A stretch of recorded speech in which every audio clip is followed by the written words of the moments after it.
Hello everyone, this is Vikram and welcome to my channel. In this video, we'll see how to set up Python and Visual Studio Code on Windows. We'll also see how to access Jupyter Notebooks and understand how Google Colab works. Python IDE, this is the IDE that gets installed whenever you install Python. This is useful for quick testing and learning, and it is immediately available once you have Python installed. On Linux, you can use any of the package managers like apt, yum. On Mac, you can use brew. It supports basic IDE features like syntax highlighting, integrated debugger, and multi-window editing. But for serious AML development, you would want to try other IDEs like VS Code or Jupyter Notebooks. So this is the basic, these are some of the screenshots from the installation, but I'll walk you through the whole process. And we have VS Code, which is a free open source code editor available for all 3 operating systems. It is very lightweight but powerful with thousands of extensions that you can use for any of the programming language. This is not only for Python, and this is considered to be one of the most popular editor for any sort of development. It need not be Python, and it also supports a lot of plugins through which you get added benefits or features like syntax highlighting, debugging, and all those things directly inside VS Code. But we'll see what are these extensions and what are the ones which we should be installing. So once you install, you can go to settings tab and then click on extensions, and then you can search for extensions for Python. So mostly these will be from Microsoft. There are popular ones from Microsoft like Python. So this is for formatting, linting, and all those things. You also have Pylance for type checking and all those things. You can also install Jupyter Notebooks extension and access Jupyter Notebooks directly in the VS Code through Jupyter plugin. And then debugger, auto docstring to generate docstrings automatically for all the Python functions. And I do love to customize my VS Code with some icons, both for theme as well as the icons for the various file types. But again, I'll show you when we actually install VS Code. And coming to Jupyter Notebooks, these are interactive development environments, so where you can write the code and execute inside each cell. And of course, like, you can export this entire Python notebook as an actual Python program through export options. The reason why this is very good is you can basically write each line and then see how that line runs and works. You can also have markdown content, so you can basically have both code and documentation in one place in the form of a notebook where you write a function and then execute it and see how it runs, right? No need to run the whole program from first line to the last line the way we run the normal Python programs. But here you write a cell, when you write a content in one of the cell and you execute the cell, right? And Jupyter Notebook supports a wide range of programming languages like Python, R, Julia, etc. And this is one of the best ways to learn AI, machine learning, because you can see all those visualizations directly in a single notebook. And it integrates with other libraries like NumPy, Pandas, Matplotlib, and all those things. And once you have Python installed, it gets installed with a package manager known as pip. So using pip install Jupyter, you can install Jupyter Notebooks, and by simply running Jupyter Notebook, you can actually launch Jupyter Notebooks within the within your browser. So it basically runs the Jupyter server in your local machine, and then you can access those notebooks. But in case if you don't want to run Jupyter Notebooks in your local machine, I highly suggest you try Google Colab, which is a short for collaboratory. It is a free open source, not open sourced, it is basically cloud based Jupyter Notebooks hosted by Google, where your notebooks runs inside Google hosted servers. Okay, you don't have to run notebooks in your local machine anymore, and absolutely zero configuration required. And you'll also get access to free GPUs and TPUs for your deep learning and machine learning learnings as well. And it comes pre-installed with many AIML libraries like NumPy, Pandas, and all these things. So these Colab notebooks execute code on Google servers, meaning you leverage the power of Google hardware, including there are some free GPUs and TPUs which are provided by Google. All you need is a browser to access your Google Colab notebooks. And of course, like you can save these notebooks directly in your Google Drive account, I mean like Google Drive storage, or else you can also commit this in Google Colab notebooks directly into your GitHub repositories, and also you can access from there. Yeah, so that's it for the theoretical part. Now let's understand like how to install all these things. I already created this repository, AIMLMadeEasy YouTube, and if you go to courses, I already updated the previous ones here, and then you can go to Python and then chapters. So whatever we have seen in the first chapter is entire content is updated here, and then you can just go to second part, which is setting up the development environment, where you can see like the various steps for installing Python, and then setting up VS Code and all these things. So I'm gonna use this as a reference because I have some code examples as well, which you can try in Jupyter Notebooks and Google Colab notebooks. Yeah, so what we should do first is we should install Python. So I can just search for Python download, go to this page, and then either you directly install Python through standalone installer, you can just install through the install manager. And of course, if you're on other operating systems, you can just click on any of these hyperlinks and install. I already downloaded this, so I'm not downloading it. And then I can just go to VS Code, which is an open source editor. You can just click on download for your operating system, and it gets downloaded, and they are available here. So first what we'll do is we'll first install Python. So I mean, this is the menu that you will get when you install through manager. So there is also direct standalone installer that you can try. So it is asking this way, but I don't want to go through this way. Let's directly go through the standalone way. Of course, you can try the other way as well. So this is for the AMD 64 Windows. I mean, like, we should also add Python to the path. So I'll just check this box. Let me also see. I want to install for all the users. Let's not do that. And then yes, so we can just install it.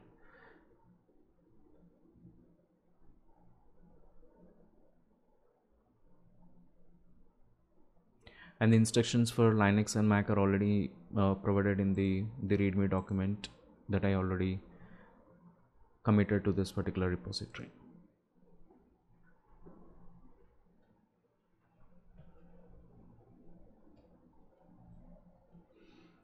So the first part is downloading Python, which we have done. Then I'm gonna check the versions. Okay, and then let me open any of the terminal, and then let me open CMD.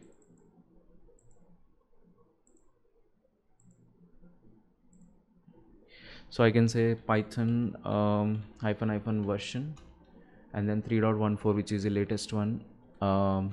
In some cases, like if you have both Python 2 and 3 installed, you may have to add the version number, but in my case I don't have. I can also do pip version. So this is Python package manager pip, through which you can install a lot of packages. So going forward, we'll also see what is Conda and then what is UV package managers as well. So this is done. So now what we'll do is we'll install VS Code. So I just have the VS Code executable here, accept the terms, and then create these are important. Add open with code to Windows Explorer file context menu. So the reason why I'm checking those boxes is if you want to open a folder directly in VS Code, you can click on any folder, right click, and you'll see that open with VS Code option. So that's the reason, like, so we have installed VS Code. Let me open it. So this is the basic VS Code UI. Yeah, so we'll see this connecting with GitHub or Google little later. So I'm gonna cancel this one. The first thing what I would do is, even before logging in and syncing the settings, I can just set up the extensions first. So what you can do is you can search for Python extension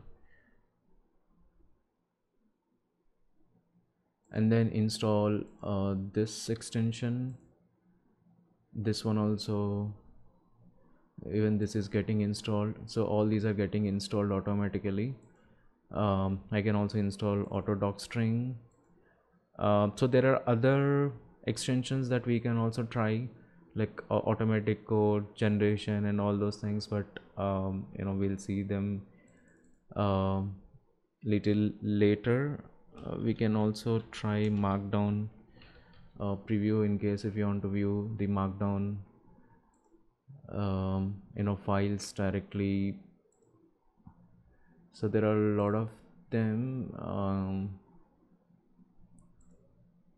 We can try one. Let's try this one.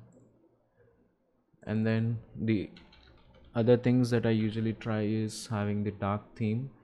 So I like this celestial theme, so I'm gonna install this and then select it, or else you can also select it from the themes. Once it is installed, it is color theme.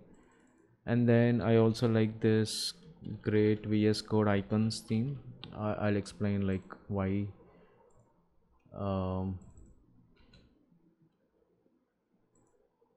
I use this one. So I'm going to install this one as well, and then once it is installed, I can select it from the top here. So this gives me a very good color theme and also the file icon theme, which is selected to the great VS Code icon. And then I can open the folder from here, search and replace, and then all my git commits and all will be here. I already have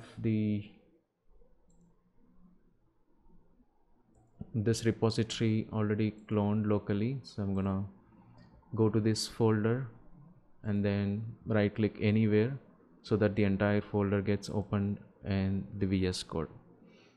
From here you can see a lot of things. So I'm just gonna allow this one. I can see various branches and all these things here. And then once this is done, I can sign in to use AI features or all these things. So in case if you're signing in with GitHub, all these settings get synced. So every time when you install VS Code and then sign in with GitHub, all those settings get synced back again, so you have your own settings maintained everywhere. So I can do this probably later. And then once this VS Code is installed, so you can install all these plugins and the ones which we have seen, and then we get an option to open with VS Code on every folder. So what we can do now is we can just click here, click on terminal, and then of course you can just move your terminals like this, and you also have an option to select either the git bash, PowerShell, or command prompt. So you can also select the git bash from here.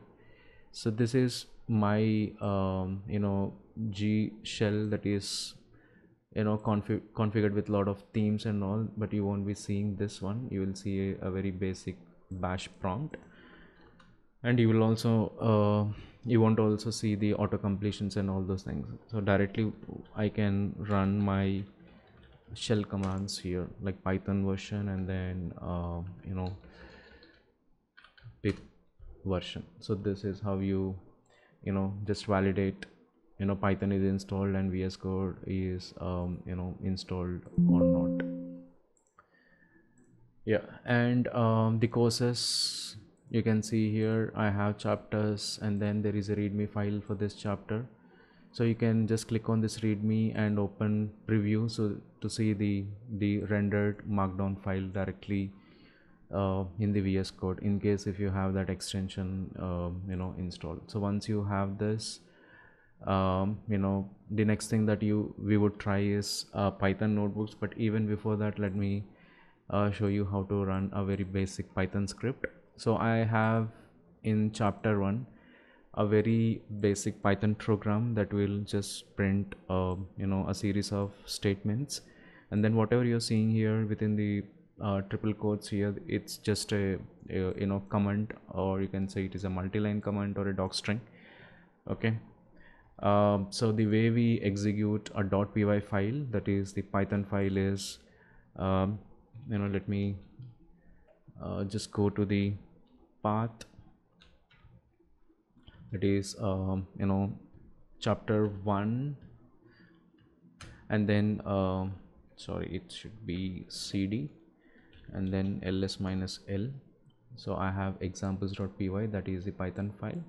So what I can do is you can say I can just invoke Python followed by examples.py. You can see the entire each and every print statement which is there in this program got printed. So we are able to execute Python programs as well, but we'll also see how to do this in Jupyter Notebooks and Google Colab. We also so once we install Python, you can also see there is an IDLE that got installed, and then there is this app. So let me click on the IDLE. Yeah, so this is the IDLE shell where the Python interpreter is already invoked. So you can directly start typing the Python commands like print hi. So it printed hi.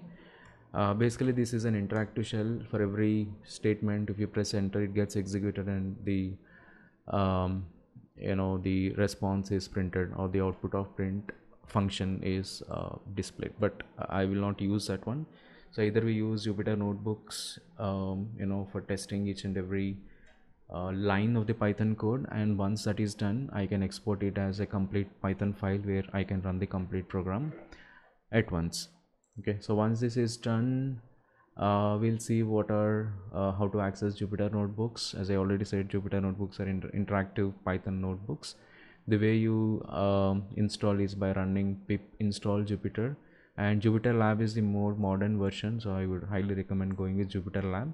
But I'll also show both. So it is pip install, not pip3, in case if the version 3 of pip is installed, you can access pip3 or via pip, but both will point to the same thing. Okay, so I can just say pip install Jupyter. So it is installing all the packages for Jupyter Notebooks. And let me also install Jupyter Lab.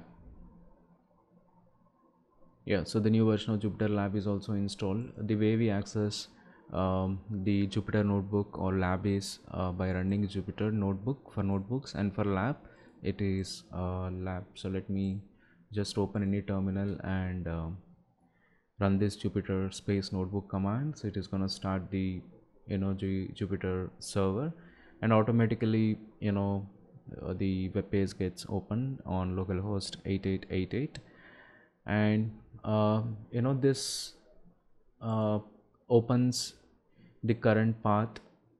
So currently we are in 01 folder where you have these two files. So basically you can see all these files, or else like you can click on okay, so we haven't started from the root, so it is not going back, but that's fine. What we can do is we can click on new and Python 3 notebook, or else you can also open the terminals for Python, the same terminal that you have seen in VS Code.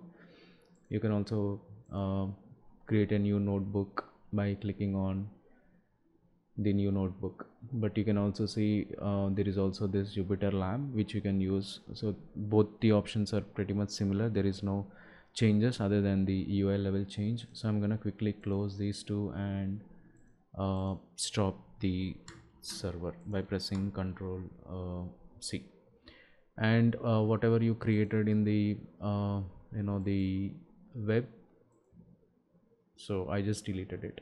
Now let's start the lab, that is Jupyter Lab. It again looks very similar to the Jupyter Notebooks. Yeah, so you can see here like only these two files, but let me do one thing. So there are other options as well. If you want to start this Jupyter notebook from a particular directory, you can also pass it. The reason why it is only showing those two files is because I'm already in that path where only two files are there. But let me go to the overall the courses and then the Python. So let's just open everything from here by running again Jupyter Lab. So it's not really necessary, but if you want to see those files, open them and see them, you can see here directly, right? So now you can just go back to chapters 2 and all these things. Okay, so I'll go to this folder, click on new to create a new notebook. So I can just click on Python 3. So this is the notebook.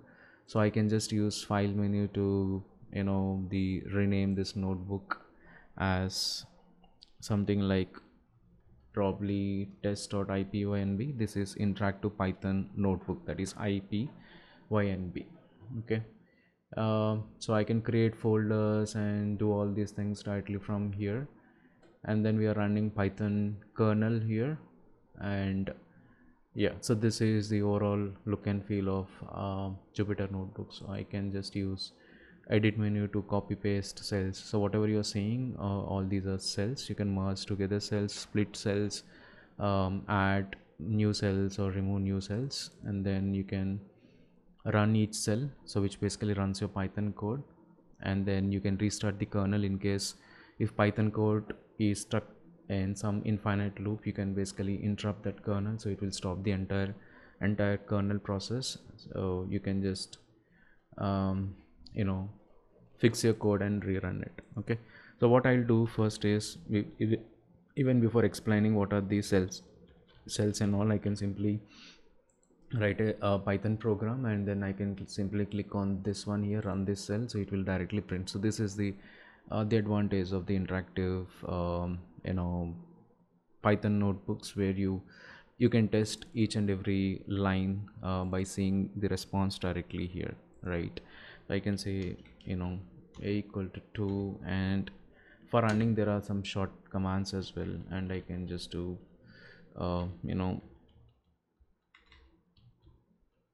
just print a here, and then you can see it directly executed that particular statement and printed me the response, right? And now there are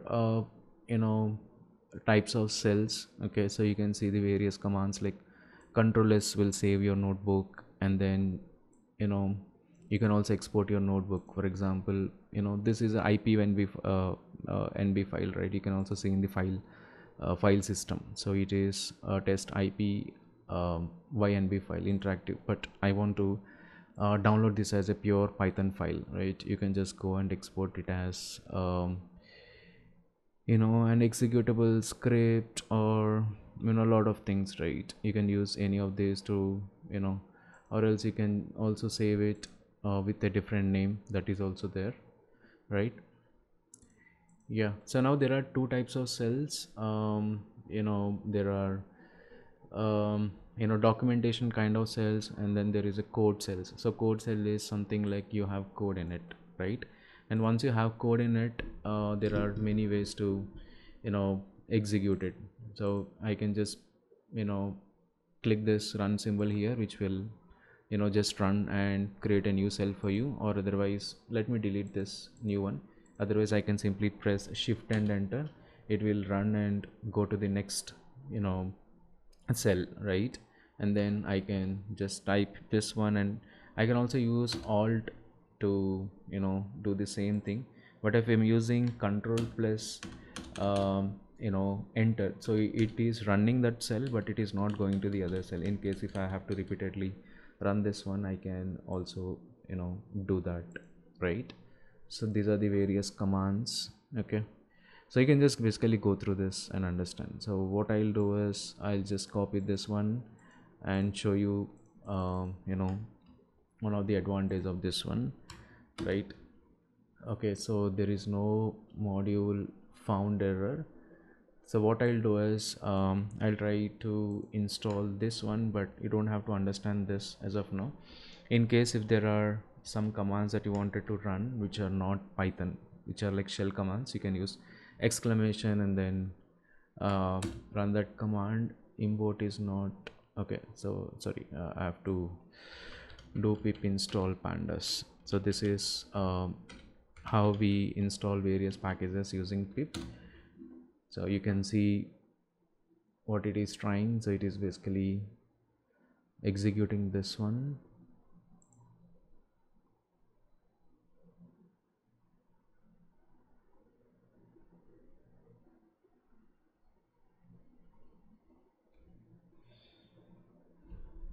Okay, if it is taking a lot of time, I can just interrupt and restart kernel and run all the cells again. Okay, you can see it is executing. Let me also check the server. It is restoring connection. Okay, so now you can see it has installed pandas using pip install. The reason why we use exclamation is because this is not Python, it is a shell command. And now you can see like it has displayed this output very beautifully. Of course it is through some packages, but you now understand the the reason for using the interactive IDs like this. Like you can run a particular piece of code and immediately check the result of it, right? Yeah. So and then there are markdown cells. So if you see, these are all code cells, right? But let's say I want to have a documentation, right? So what I can do is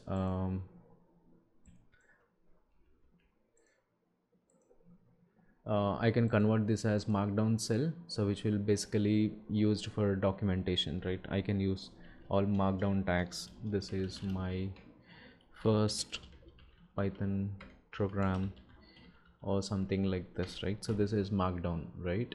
And then I can execute it. You can see this is not a code, it is a markdown, so which I can use for documenting, right? Documenting my code. Okay, so there are a lot of markdown content that I've pasted here. You can try all of this, like how do you put the bold content, italic, the strike through or unordered list, or paste some links. Okay, all these are available. Like you can also maintain the code blocks, the tabular values, all these things by being in that markdown cell type. Okay, and then there are command modes and edit mode. So command mode is when so let's understand edit mode. So edit mode is when you are actively editing a particular cell. So if you click on this will become the edit mode. So now there are edit mode shortcuts. For example, you can use tab for auto completion, shift plus tab for documentation tip. For example, let's say I don't know what is panda, so what I can do is I can use shift plus tab, or else you can just check for print statement here. Okay, or else display function here, shift plus tab, you can see the complete signature of that particular function, right?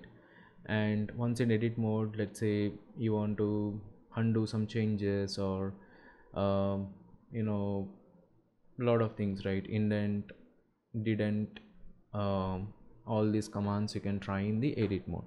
So once you are done with the edit mode, you can just press escape. It will go to the the command mode, which means you can do something for this entire cell. Okay, so this one I gave it here in the command mode. So in the command mode, if you want to select a cell above, okay, you can use K and J for so first of all, you should be in the command mode, so which means you will not be able to edit anything. Just press escape. So the cell is selected, but it is not editable. So I can press K to select the previous cell, and J to go to the next cells, right?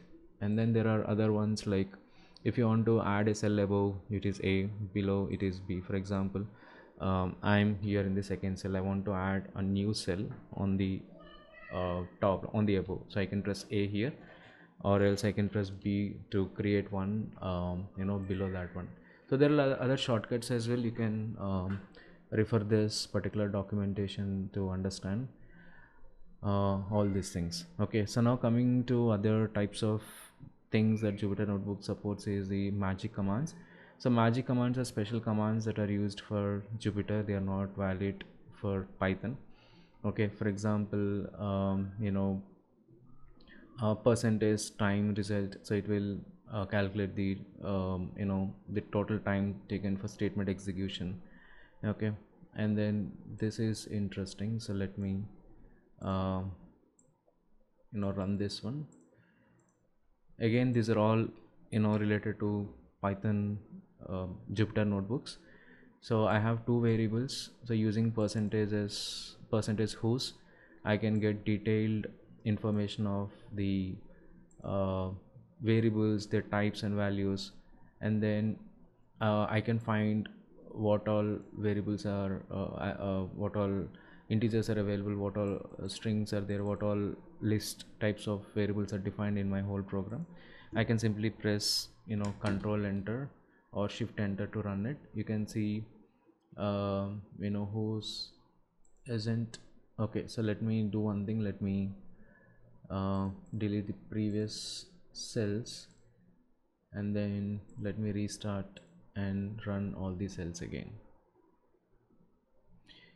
Yeah, so here there is no integer here, and then the string is just the name is the string, and the list is my list.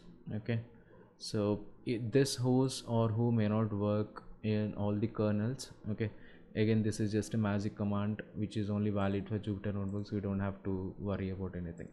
Okay, and you can also run a very specific Python script by using percentage run and myscript.py file.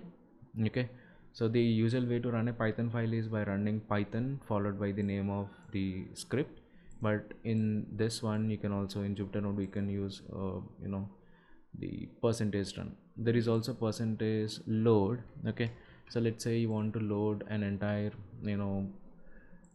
let me create a new cell. So I want to create a cell with the content of a Python file. So what I can do is I can just say percentage load, and then here I have examples.py. So let me do examples.py and run it.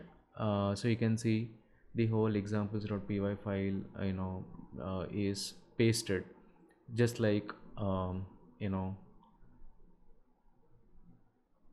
so I can just run it as a normal cell.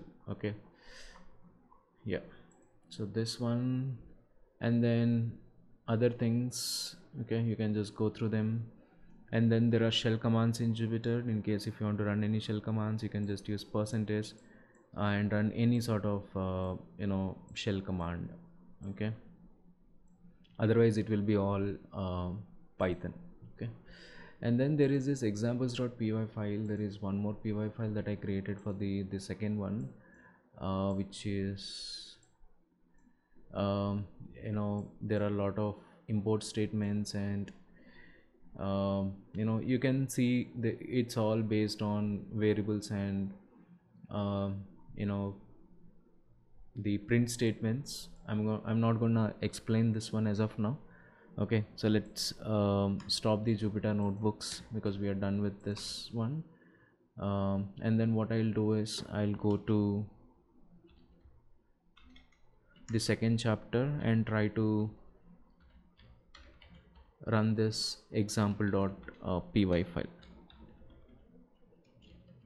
Okay, so it will give you a lot of things, but you can cross check from the original file. Okay, so this is just like the basic testing of whether the Python is successfully installed or not. Okay, so these are all print statements, and they're explaining the addition, subtraction. the information of the my current system where Python is installed, and then it is also printing Zen of Python, and then some statements. Again, these are all from the code itself, we don't have to learn this. Okay, and then version check, so 3.1.4 pip version check. Okay, Jupyter Notebooks are installed, so other packages are missing from my local machine. Okay, and the system information, environment information. Okay, again, this is not required, so I just have this file so that you can probably go through, each and every line and just try to understand. If you're not able to understand, we'll see all these concepts in the coming videos in this series. Okay, and also the IPYN by PYNB notebook which we created, it is also available here. Okay, so you can also see if Jupyter plugin is installed. Okay, you will also see these symbols here. Okay, you can see select a kernel, it is not giving any kernel options. So what we can do is we can go to extensions either from here or from here, and then search for Jupyter. It should come installed by default, but let's see. Okay, it is not installed, so let me quickly install. Okay, so once it is installed, I can again open my Python notebook, and now you can see the various options here. So locally also you can run, so I can just click on this one, and you can see I'm actually running the interactive Python notebooks directly in the VS Code. In fact, I don't need to start the Jupyter server as well. Okay, and all the other options, like I can just one click clear all the outputs, so only code is there. Okay, and then I can restart the entire kernel, right? So it will start from scratch. Okay, yeah, so this is about the interactive Python notebooks. I'm gonna delete this from here. So now let's see Google Colab. Okay, so Google Colab is free hosted Jupyter notebooks by Google. So I can just search for Google Colab. Welcome to Google Colab. So it will ask you to sign in with your account. I'm already signed in. Okay, and let me close this. Just try to understand what is Google Colab and everything from here, or from the documentation that I give. So you can see here the menu options are quite familiar. Like you have a code block, text block, which is the markdown block. So I can simply click on the code block, or else let's do one thing. Let's start from a new notebook. Anyways, by default it will save this notebook in your Google Drive account. Okay, but I'll also show you like how to commit or read from GitHub. Okay, so this is code block where I can just simply run each and every cell like this. Okay, first it has to connect to a kernel. Okay, so you can see it is connecting. All the other options remains the same, like renaming this notebook and all those things. So you can see it has responded with hi. And then the usual shortcuts that we already seen in the Jupyter notebooks will work. Okay, in case if you want to add a documentation, so I can basically add a markdown related documentation from here, and then I can click on either run all or a single run. That will also work. So this is the documentation. Okay, so it is directly showing the documentation here. Okay, and other than that,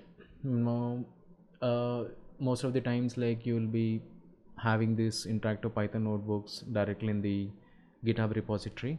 Right? What I can do is I can go to file, and then save a copy in GitHub. So but let me just rename it properly, something like test IPNB file, and then just click on save a copy in GitHub. So it is now asking me to connect to my GitHub, and then it will ask me in which repository I have to, basically store this one. So I'm gonna, oops, there are a lot of repositories. Let me select my YouTube repository. So if there is another branch, so it can go to that branch as well, and then same path. Okay, so otherwise you can mention the complete path, where you wanted to store, and then include a link to Colab and click on, create a copy. So what this will do is this will basically commit that particular thing in your GitHub repository. So if I go to my repository, okay, so there is this test IPNB file, but if you give proper path, it can also place it in the courses and then Python folder that we have, and then that that IPNB file will be displayed directly here. And of course you can also clear the outputs and then commit the code. Okay, and also there is a hyperlink here, so which you can click on it to directly open it in